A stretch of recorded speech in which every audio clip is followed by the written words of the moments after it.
Commercial poultry farming is a lucrative business, but the livestock that are inorganically raised are susceptible to infections. That is why farmers are expected to maintain a high standard of hygiene.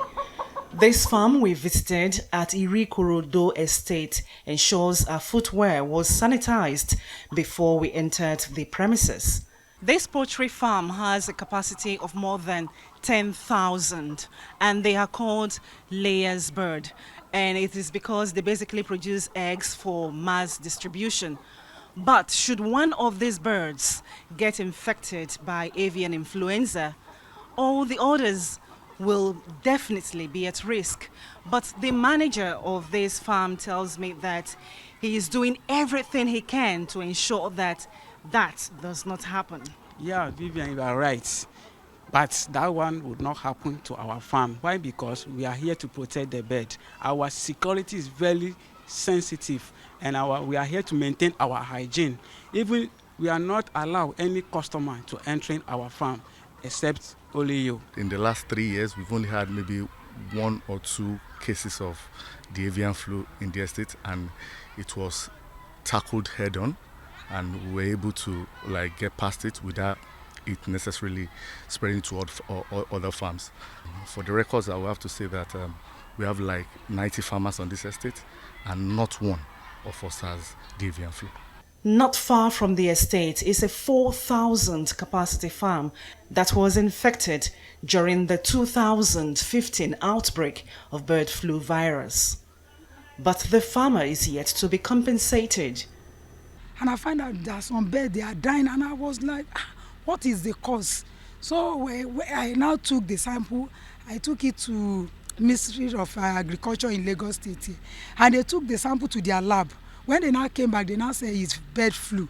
And they now say what they can do now is to kill all the fowl so that it will not affect other farms. And they came in and they killed all the fowl.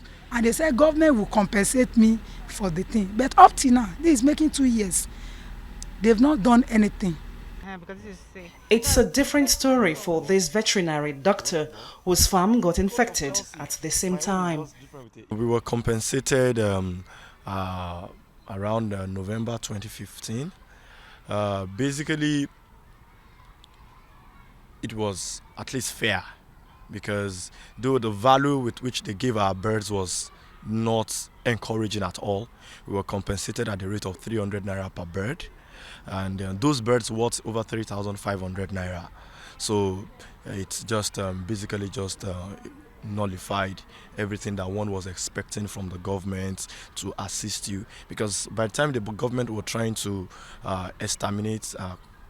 eliminate the birds, we eliminated over 24,000 birds, and compensating us at the rate of 300 naira per bird was fair, was manageable, but he wasn't able to compensate for the loss that we had.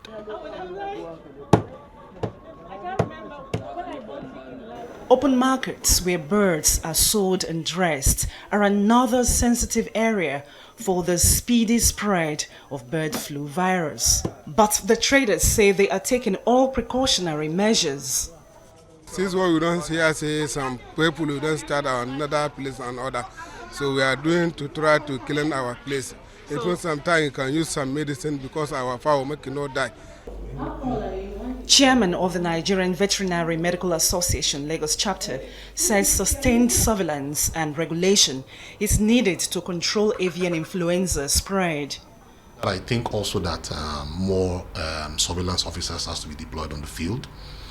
I think they are not enough, so that it will help them to detect these cases early enough and also be able to check it, because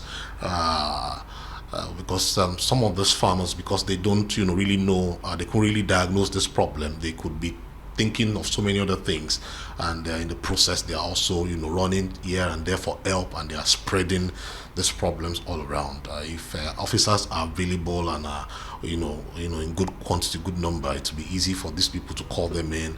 They can quickly identify this problem and then quickly nip it in the bud. The first outbreak of bird flu in Nigeria was reported in 2006. It spanned through 2008. It resurfaced in 2014.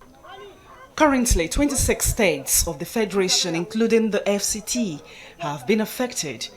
Experts agree that the bottom line is to exercise caution when purchasing your bird and during preparation, and to cook thoroughly before consumption.